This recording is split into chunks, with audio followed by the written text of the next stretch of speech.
Hey guys, thanks for clicking on the video. My name is James Caldwell. This is part of my series, I'm Just Saying.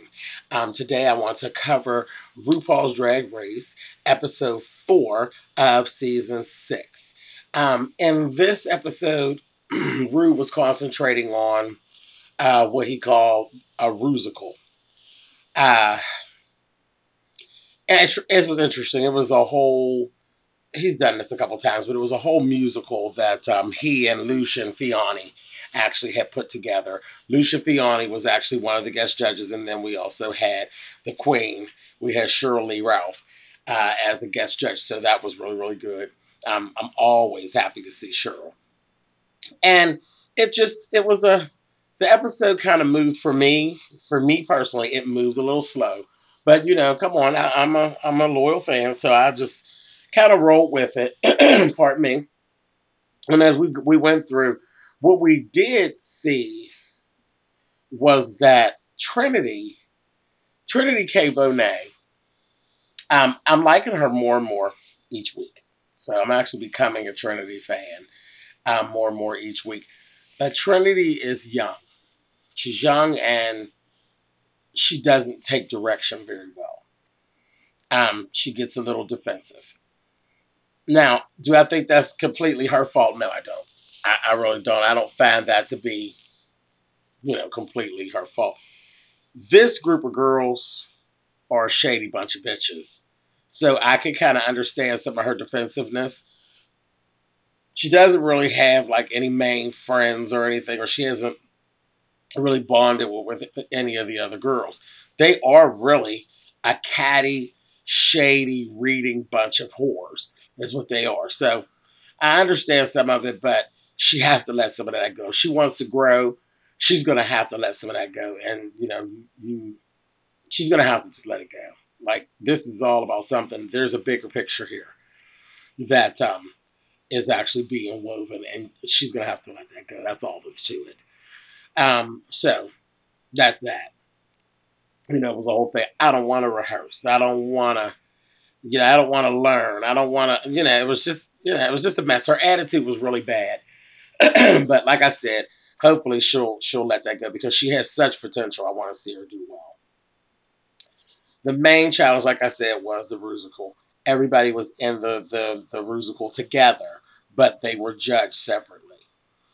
Um, of course, this challenge was basically between Adore and Courtney. Courtney came out on top. Courtney did win the main challenge. Um, what can I say about the actual play itself? Mm, okay, that's it. That's really what I have to say about the whole musical, the play, the plot, the songs. Mm, okay, it wasn't anything that I would watch back. Okay, it was just okay. The costume. I mean, there was nothing about it for me. It just kind of flatlined. There was nothing about it that stood out. The costumes weren't fabulous. The music wasn't fabulous. Nobody's performance blew me away. It was just okay. It was very slapstick and very corny. It was corny. Okay, I said it. Some people probably won't like that, but that's what I got.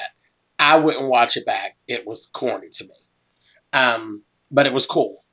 It was all about, again, there's a bigger picture that we're working toward. Uh, the girls, we were watching the girls who were taking direction. We were seeing who was going to learn and that kind of thing. So that's what I was kind of looking for. But as far as the musical, whatever. The main stage attire tonight was Tony Awards Glamour. You know what? Again, there was no real big standout. Everybody really looked nice, except for my girl Milk, who I love. But she looked a damn fool. She looked a fool. She came out pregnant. She did this whole pregnant thing, and her wig was a mess, and her makeup was just as fucked up. It was Milk. It was very Milk, but it was just she just looked a mess. Um, But they let her make it, so that's fine. So we're not even going to waste any more time on it. Milk was milk, and that's all there's to it. And she eased on through under the radar, and everything was cool. And the bottom two were Trinity and April Carry On. And it was kind of interesting because I think Trinity's attitude is basically what landed her on the bottom. And there was issues about her pronunciation and things of that nature. But we know that actually has to do with the whole teeth issue. Her flipper, she was a flipper, so that has a lot to do with that. Shirley Ralph gave her some pointers, told her to put a cork in it, and that was two things. It was a double entendre. It was, girl, when somebody's giving you some advice, shut the fuck up. And also, when you're at home, stick a cork in your mouth and talk with the cork in your mouth, and it will help you. So double entendre. So that was cool. Um, the two of them had to actually do battle because they were putting the bottom two. April, she played a fat chick, but she just thought that putting on the fat suit would actually make her, make it work. But it wasn't. But they actually could see that she was kind of trying, but it just didn't come through. The slapstick thing, I don't think is her thing. But she looked very, very pretty today. She really did. She had a really beautiful gown, like a nude gown that had white lace and white pearls, really sharp. She looked really good. Her hair was red. They did read her about her makeup because her little shading across her forehead was too dark. And Shirley Ralph gave her very much of, girl, you look like you got a beard on your head, honey. But so they read her a little bit on that. Trinity looked very nice in a purple chiffon gown that had a chiffon piece hanging in the back. She just looked nice. They ended up lip syncing to "I'm Every Woman," the original Chaka Khan version.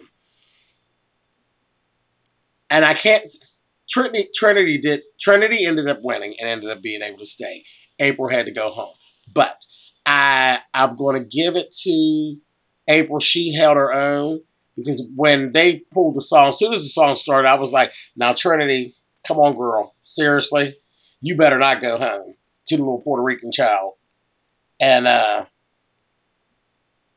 not on Chaka Khan, girl. So but she didn't stomp her out, though. She really didn't. April held her own. Both of them really lip sync for their life. They really did a good job. But I'm going to tell you, because now that part of the show I did watch back. I watched it back 3 times because I wanted to be fair upon what I thought. I would have given it to Trinity. And only because of dramatics. They both were doing a good job. They both were doing the whole thing. But Trinity threw a piece in that just snatched you. And once they go to the right before it goes to the I ain't bragging, right before they went to that, Trinity took the chiffon piece in the back of her gown, opened it up, and sat down real soft, baby, gave you ballroom, and sat on the steps, baby, and turned it. And for me, just the drama of that moment, because again, drag is all about a moment. She created a moment. I would have had to give it to Trinity for that because she did. It was the timing. And I don't think it's anything she had planned out. It was just the way the cards fell. Trinity created a moment. And that's what drag is all about. We all try to create a moment. And she created her moment at the proper time. And the bitch got to stay. So congratulations to you, Trinity, for that.